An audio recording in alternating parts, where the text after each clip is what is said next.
ये उदाहरण आपको जीवन में उत्साह और सकारात्मकता के साथ आगे बढ़ने के लिए प्रेरित कर सकते हैं। इनके अनुसरण से आप खुद को परिवर्तित करते हुए अपने लक्ष्यों को प्राप्त कर सकते हैं।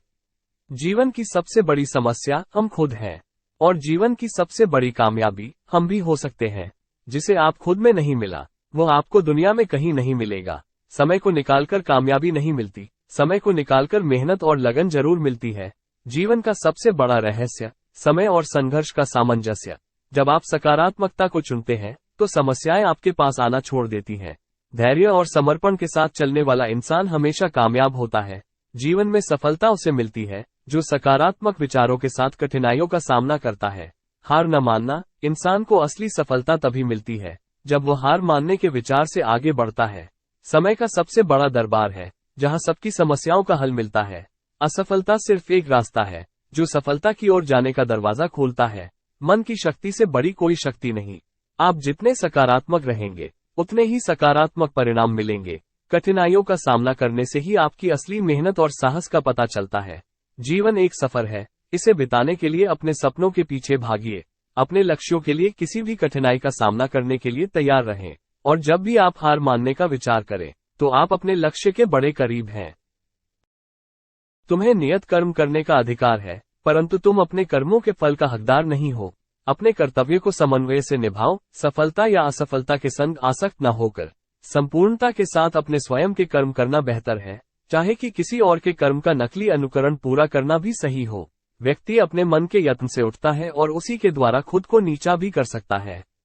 मन संयमी पुरुष का मित्र है और उसका शत्रु भी। तुम अपने यत्नों के परिणाम के लिए हकदार नहीं हो, तुम्हारे कर्मों के फल को नहीं चाहिए। काम करते समय फल की भावना न करो। जीवित रहना और जीवन का मिशन पूरा करना अधूरा रहना, पूर्णता के बिना किसी दूसरे के जीवन की नकली परिपूर्णता को ताक पूरा करने से बेहतर है। असंख्य इच्छाओं के सागर में बहती हुई नदियों के समान बेचैन न होने वाला व्यक्ति ही शांति को प्राप्त कर सकता है, न कि ऐसा व्यक्ति जो इन इच्छाओं को पूरा करने की कोशिश करता है। कर्म के फलों की इच्छा से प्रेरित व्यक्ति दुखी होता है, क्योंकि वह हमेशा अपने कर्मों के परिणामों के बारे में चिंतित रहता है।